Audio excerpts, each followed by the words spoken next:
हर रोज एक नई कहानी देखने के लिए चैनल को सब्सक्राइब करें और बेल आइकन को दबाना ना भूलें। निर्मला जी की दो बहुएं होती हैं, छोटी बहू कोमल और बड़ी बहू लावण्या। लावण्या और उसके पति जिग्नेश को एक 8 साल का बेटा अर्जुन और 2 साल की बेटी रानी होते हैं। वहीं छोटी बहू कोमल और उसका पति सौरभ अब शादी के 1 साल बाद आखिरकार माता पिता बनने वाले होते हैं। जैसे ही कोमल के सास ससुर निर्मला और ब्रिज को छोटी बहू की प्रेगनेंसी की खुशखबरी मिलती है, वैसे ही निर्मला अपने हाथों से सबके लिए मिठाइयां बनाती है। ये लो बेटा, ये तो तुम भी लो। अरे कोई छोटी मोटी खुशखबरी नहीं है, मेरे सौरभ का बच्चा आने वाला है इस दुनिया में। मैं तीसरी बार दादी बनने वाली हूँ। मेरी छोटी बहू का पहला बच्चा है ये। माँ जी, इतना भी खुश मत होइए कि आपकी खुशियों को किसी की नजर ही लग जाए। सभी बहुत खुश होते हैं और निर्मला को कोमल की पहली प्रेगनेंसी में इतना खुश होते देख लावण्या को बहुत जलन होने लगती है। निर्मला अपनी छोटी बहू कोमल का अब दिन के 24 घंटे बहुत ख्याल रखने लगती है। एक दिन निर्मला घंटों तक रसोई में खड़ी होकर कोमल के लिए उसके पसंदीदा पकवान बनाती है। ये ले कोमल बहू, मैंने तेरे लिए तेरी पसंद के सारे पकवान बनाए हैं। तुझे कुछ चटपटा खाने का मन कर रहा था ना? वो क्या कहते हैं उसे? क्रेविंग। क्रेविंग माँ जी, प्रेगनेंसी क्रेविंग। हाँ हाँ हाँ, वही वही। तेरी सास है तेरे लिए, तू किसी भी बात की चिंता मत कर। मैं तुझे तेरे मन चाहे पकवान बना कर दूंगी। तेरे लिए गोंद के लड्डू भी बना कर रखे हैं मैंने। थैंक यू सो मच माँ जी, आप बहुत अच्छी हो। चल मुंह खोल, मैं तुझे अपने हाथों से खिलाती हूँ। निर्मला कोमल को अपने हाथों से खाना खिलाती है और ये दृश्य देखकर लावण्या के सीने में और आग लगती है। मेरी पहली प्रेगनेंसी के टाइम पर तो माँ जी ने इतना कुछ नहीं किया, और ये देखो अपनी छोटी बहू की कितनी खातिरदारी कर रही हैं, जैसे कि ये इनकी अपनी सगी बेटी हो। लावण्या गुस्से में जाकर गोंद के लड्डुओं में मिर्च पाउडर मिला देती है और जब कोमल उन लड्डुओं को खाती है तभी उसकी जान निकल जाती है। नहीं, ये तो बहुत ही ज्यादा स्पाइसी है, मर गई। हे भगवान कोमल, ये लो पानी पियो। पानी पीने के बाद कोमल शांत हो जाती है। कोमल बहू, तू ठीक तो है ना? हाँ माँ जी। अरे क्या करती हो निर्मला तुम भी? अरे लड्डुओं में भी कोई मिर्च डालता है क्या भला? अगर कुछ कम ज्यादा हो जाता तो? माँ प्लीज ध्यान रखा कीजिए, ये कोमल और मेरा पहला बच्चा है। लावण्या भाभी, आप भी प्लीज थोड़ा ध्यान दिया कीजिए ना। जी देवर जी। माफ कर दे बहू, मुझे नहीं पता ये सब कैसे हुआ। मैंने तो लड्डुओं में मिर्च नहीं मिलाई थी, फिर भी। अरे अब जो हुआ सो हुआ, अब अगली बार से ध्यान रखिए माँ। मेरे होते हुए कुछ भी सही नहीं होगा। बहुत जगत माता बन रही हो ना माँ जी। आपने जिस तरह से भेदभाव किया है ना मुझ में और इस कोमल में, मैं भूलूंगी नहीं, और मैं ऐसे ही आप दोनों के बीच फूट डालती रहूंगी। निर्मला अगले दिन कोमल के लिए मंदिर से धागा लाती है। ये धागा नहीं, ये पंडित जी का आशीर्वाद है, तेरे लिए भी और आने वाले बच्चे के लिए भी। तू ये धागा पहन ले बहू, ठीक है? ठीक है माँ जी। माँ जी, मुझे उल्टी आ रही है सुबह से, मेरे लिए आज नॉर्मल खिचड़ी ही बना दो। हाँ हाँ ठीक है बहू। लावण्या निर्मला के जाने के बाद उस धागे को एक धार वाले धागे से बदल देती है और जब कोमल उस धागे को अपने हाथ में बांधने जाती है तभी उसे पकड़कर ही उसके हाथ से खून बहने लगता है। मेरा हाथ! इस कारण फिर से सभी निर्मला को गुस्सा करते हैं। माँ सीरियसली हद होती है। गॉड फॉरबिड, अगर कोमल ये तेज धार वाला धागा अपनी कलाई पर बांधती तो न जाने क्या हो जाता। निर्मला, तुम्हें सच में सतर्क रहना होगा अब से, वरना तुम्हारी ये लापरवाही कहीं बहू के लिए खतरा न बन जाए। लेकिन मैंने तो मंदिर से एक साधारण सा धागा लाया था, मौली सामान, लेकिन ये तो। माँ जी, मैं तो कहती हूँ कि आप कोमल से थोड़ा दूर दूर ही रहा कीजिए। माना कि उसे इस समय किसी न किसी की जरूरत होती है, लेकिन आप तो 24 घंटे उसके पास च्युइंगम की तरह चिपकी रहती हो। थोड़ा हमें भी तो समय दे दो ना सेवा करने का। आगे चलकर निर्मला दिन ब दिन कोमल की सेवा में लावण्या के लिए बाधाएं डालती रहती है और किसी को ये पता नहीं चल पाता और सभी निर्मला को डांटते। एक दिन जब निर्मला और कोमल दोनों डॉक्टर के पास चेकअप के लिए जाते हैं, तभी लावण्या गुंडों को पैसे देकर कोमल को किडनैप करवाती है। और जब निर्मला देखती है कि कोमल लापता है, तभी वो बहुत घबरा जाती है। घर पर सभी उसे ही चिल्लाते हैं। तुम इतनी लापरवाह कैसे हो सकती हो निर्मला? तुम्हें पता है कि बहू गर्भवती है तो तुम्हें उसके साथ ही रहना चाहिए, फिर भी तुम्हारे होते हुए बहू लापता हो गई। पापा, मेरा जी बहुत घबरा रहा है पापा, कोमल ठीक तो होगी ना? अरे चिंता मत कर सौरभ बेटा, कुछ बुरा नहीं होगा, हम कोमल बहू को ढूंढ कर ही रहेंगे। सभी कोमल को ढूंढना शुरू करते हैं और शाम होते ही एक वैन घर के बाहर आती है और वो गुंडे कोमल को फिर से घर पर छोड़ देते हैं। कोमल घर आकर सभी को अपने साथ हुए इस अजीब से हादसे के बारे में बताती है। छोड़ूंगा नहीं मैं उन गुंडों को, मैंने उसकी पुलिस कंप्लेंट दर्ज तो कर दी है। आई होप कि पुलिस उन्हें जल्द से जल्द ढूंढ ले। लेकिन गुंडों को अगर कोमल को घर पर वापस छोड़ना ही था तो उन्होंने इसे किडनैप ही क्यों किया? हाँ जिग्नेश भाई, ये बात तो मुझे भी समझ में नहीं आ रही है। सभी हैरान थे। अब सौरभ और ब्रिज दोनों निर्मला को कोमल से दूर रहने के लिए कहते हैं और ये सब होते हुए देखकर लावण्या को बहुत खुशी मिल रही थी। एक दिन जब अर्जुन टेरेस पर खेल रहा होता है, तभी वो टेरेस से गिरने ही वाला होता है, लेकिन उधर अचानक से निर्मला आ जाती है। अर्जुन लल्ला, अरे नहीं! निर्मला अर्जुन को गिरने से बचाती है और वो खुद हाथ पर चोट लगा लेती है। अर्जुन लल्ला, लल्ला तो ठीक तो है ना? हाँ हाँ दादी, मैं तो बिल्कुल ठीक हूँ। थैंक यू दादी, अगर आज आप नहीं होती तो मैं तो भगवान जी के पास चला ही जाता ना। नहीं नहीं लल्ला, ऐसा नहीं बोलते। खबरदार जो आइंदा तूने ऐसा कुछ कहा तो तू तो दादी के दिल की धड़कन है रे। भले ही रानी और चाची का आने वाला बच्चा भी मेरे पोता पोती हो, लेकिन तू तो मेरा सबसे लाडला पोता है, क्योंकि तू मेरा पहला पोता है और दादी तुझसे बहुत प्यार करती है। और मैं भी आपसे बहुत प्यार करता हूँ दादी, आप वर्ल्ड की बेस्ट दादी हो। निर्मला को अपने बेटे अर्जुन की जान बचाकर उसे इतना प्यार और स्नेह देते देख लावण्या की आंखें नम हो जाती हैं और उसे अपनी गलतियों का एक पल में पछतावा होने लगता है। शायद मैं ही गलत थी जो माँ जी को समझ ना पाई। माँ जी ने भले ही मेरी प्रेगनेंसी में मेरा इतना ख्याल ना रखा हो, लेकिन उन्होंने मुझे कभी कोई तकलीफ भी तो नहीं दी ना। उन्होंने मेरे बच्चे को तो अपनी जान से भी ज्यादा प्यार दिया है। उन्होंने आज अपनी जान हथेली पर रखकर अपने पहले पोते की जान बचाई। शायद मैं ही गलत थी। लावण्या को समझ आ जाता है कि निर्मला कोई भेदभाव नहीं कर रही थी, बल्कि वो सभी से एक बराबर प्यार करती है। और इसीलिए लावण्या, जो दोनों सास बहू को अलग करने पे तुली हुई थी, अब वो दोनों को जोड़कर रखने लगती है। कुछ महीनों बाद कोमल एक प्यारे से बेटे को जन्म देती है और पूरा परिवार हंसी खुशी साथ रहता है।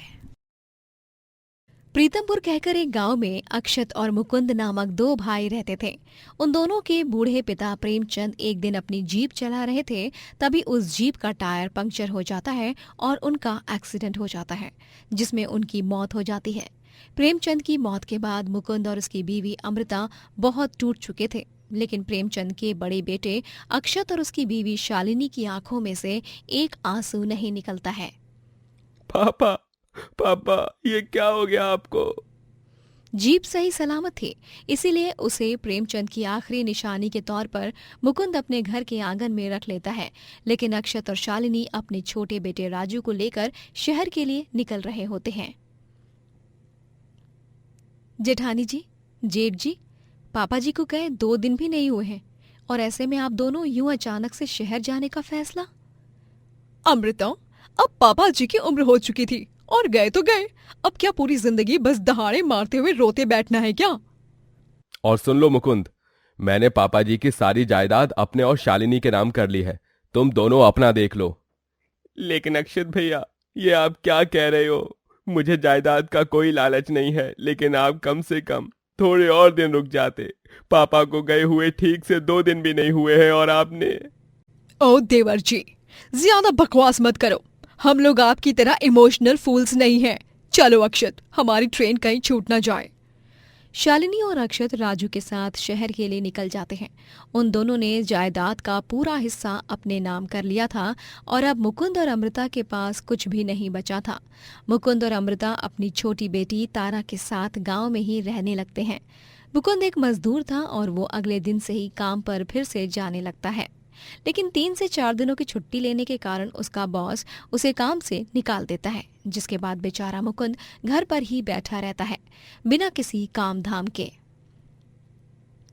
अब हम क्या करेंगे जी? अगर ऐसा ही चलता रहा तो बड़ी मुश्किल हो जाएगी ना। मैं और आप, हम दोनों मिलकर कुछ ना कुछ काम करेंगे और पैसे कमाएंगे जी। अमृता, मैंने कई जगहों पर जाकर काम ढूंढने की कोशिश की, लेकिन कहीं भी काम नहीं मिला। मैं खुद ही इतना परेशान हूँ, तुम्हें क्या बताऊं। माँ माँ, जोरों की भूख लगी है, कुछ खाने को होगा तो दे दो ना माँ। लेकिन घर का सारा राशन तो खत्म हो गया है, केवल थोड़े बहुत चावल और थोड़े से मसाले बाकी हैं।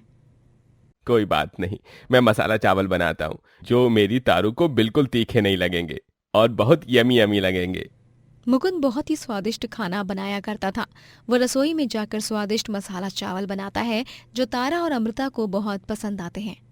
वाह पापा, ये चावल तो बहुत ही यमी है। थैंक यू मेरी तारू। वाकई में जी, खाना बनाने के मामले में आपका कोई तोड़ नहीं। अच्छा, इसी बात से मेरे दिमाग में ना एक सुझाव आया है। क्यों ना आप एक फूड स्टॉल लगा लो जिसमें आप तरह तरह के स्वादिष्ट खाद्य पदार्थ बनाकर बेचो। आपकी अच्छी कमाई भी होगी उससे। लेकिन अमृता, तुम तो जानती हो ना, मेरे पास थोड़े बहुत पैसे ही बचे हैं। उसमें या तो मैं फूड स्टॉल के लिए ठेला खरीद सकता हूँ या फिर खाना बनाने का सारा सामान। ओफो पापा, आपको ठेला खरीदने की कोई ज़रूरत ही नहीं है। मैंने हमारी स्कूल के बाहर बहुत से अंकल और आंटीज को देखा है जो अपनी साइकिल, टेम्पो, कार, बाइक और ट्रक में खाना बेचते हैं। तो आप भी ऐसे ही वाहन पर खाना बेच सकते हैं। अरे हाँ, वैसे ही पापा जी की जीप तो है ना। ये बहुत ही अच्छा सुझाव दिया है तूने मेरी तारू। तू सच में एकदम बेस्ट है। थैंक यू पापा, और ऑल द बेस्ट आपके नए जीप ढाबा के लिए। मुकुंद उस जीप को एक ढाबे का रूप दे देता है और उसमें ही सारा खाना रख के बेचने जाता है बाजार में। सभी उसके जीप ढाबा को देखकर चकित रह जाते हैं और जब लोग उसके खाने को चखते हैं तभी उन सभी के मन प्रसन्न हो जाते हैं। उत्तम, अति उत्तम, सच में क्या बढ़िया कढ़ाई पनीर बनाया है। और ये दही बल्ले, ये तो बहुत ही टेस्टी हैं। आपके हाथ के खाने का तो कोई जवाब ही नहीं है मुकुंद भाई साहब। धन्यवाद भाई साहब। मुकुंद अब अपने जीप ढाबे में खाना बेच बेच कर खूब पैसे कमाने लगता है। एक दिन अमृता को 2 घरों में सफाई करने का काम मिलता है, तभी मुकुंद उसे काम करने से मना कर देता है। नहीं अमृता, तुम काम नहीं करोगी। देखो अमृता, अब मैं जीप ढाबा से अच्छी कमाई करने लगा हूँ, इसलिए तुम्हें काम करने की कोई जरूरत ही नहीं है। मैं तो ठहरा बचपन से ही अनपढ़, लेकिन तुमने अपनी 12वीं कक्षा की आखिरी परीक्षा ही नहीं दी थी क्योंकि सासू माँ की मृत्यु हो गई थी। लेकिन अभी तुम्हारे पास अवसर है। जाओ अमृता, अपनी पढ़ाई पूरी कर लो। तुम्हें हमेशा से एक लॉयर बनना था ना। जाओ अपने सपनों को पूरा करो अमृता। लेकिन मुकुंद जी। मैं हूं ना, मैं सब संभाल लूंगा। लेकिन अभी तुम्हारा लक्ष्य सिर्फ तुम्हारी पढ़ाई पर होना चाहिए। मैं तुम्हें लॉयर बनते हुए देखना चाहता हूं अमृता। वो सिर्फ तुम्हारा सपना ही नहीं बल्कि मेरा भी सपना है। मुकुंद अमृता को उसके सपने को पूरा करने में उसकी मदद करता है। अमृता अपनी 12वीं की परीक्षा फिर से दे देती है और अपनी आगे की पढ़ाई की शुरुआत करती है। वहीं शहर में अक्षत और शालिनी प्रेमचंद की संपत्ति से ऐश कर रहे होते हैं और एक बहुत ही खुशहाल और सुखद जीवन जी रहे होते हैं। आहा, दिन के 24 घंटे एसी की हवा खाओ, यही तो मुझे चाहिए था हमेशा से ही, और अब ये मुझे मिल गया है। सच में क्या खूबसूरत ट्विस्ट लिया है हमारी लाइफ ने भी। मैं तो बहुत खुश हूं इस रास्ती जिंदगी को जीते हुए। अक्षत और शालिनी को लग रहा था कि वो शहर में बहुत ऐशो आराम से जी रहे होते हैं, लेकिन वो इस बात से अनजान थे कि उनके ऐशो आराम के वो कुछ आखिरी दिन थे, क्योंकि जल्द ही उन्होंने किया हुआ गुनाह सबके सामने आने वाला था। एक दिन जब मुकुंद जीप को साफ करने जाता है, तभी उसे जीप में एक हिडन टाइनी सीसीटीवी कैमरा मिलता है। वो और अमृता उस छोटे से सीसीटीवी कैमरा को देख बहुत हैरान होते हैं। अरे ये क्या, ये सीसीटीवी कैमरा ये यहाँ कैसे? मुकुंद जी, इसे मेरी सहेली के लैपटॉप से कनेक्ट करके इसकी सारी फुटेजेस निकाल ली जा सकती है। फुटेजेस को हम पीछे पीछे करते जाएंगे तो हमें पता चल जाएगा कि ये कितने दिन पुराना है और इसे किसने लगाया है जीप में। हाँ अमृता, तुम सही कह रही हो। मुकुंद और अमृता की सहेली के लैपटॉप में उस सीसीटीवी कैमरे के सारे पुराने फुटेजेस चेक करने जाते हैं। तभी उन्हें प्रेमचंद के एक्सीडेंट के दिन की फुटेजेस भी दिखाई देती हैं, जिसमें अक्षत और शालिनी ने जानबूझकर जीप का टायर पंक्चर किया था, वो भी नुकीले कील से, ताकि प्रेमचंद की मौत हो और जायदाद लूट कर वो दोनों अपने बेटे के साथ जल्दी से शहर चले जाएं। हे भगवान, इसका मतलब ये सीसीटीवी कैमरा पापा जी ने लगाया था और पापा जी की मौत एक सोची समझी साजिश थी। भैया और भाभी लालच में इतना नीचे गिर सकते हैं, ये मैं कभी नहीं सोच सकता था। मुकुंद और अमृता सीधे पुलिस स्टेशन जाकर पुलिस को वो सीसीटीवी फुटेज दिखाते हैं, जिसमें शालिनी और अक्षत दोनों आपस में प्रेमचंद की मौत की प्लानिंग कर रहे होते हैं और फिर दोनों मिलकर जीप के टायर्स पंक्चर करते हैं, जिससे प्रेमचंद की मौत हो जाती है। इसे किस्मत का करिश्मा ही समझिए कि इतने बड़े एक्सीडेंट के बाद और इतने दिनों के बाद भी यह कैमरा सही सलामत ही है। शायद ऊपर वाले की भी यही मर्जी है कि उन दोनों हैवानों को कड़ी से कड़ी सजा मिले।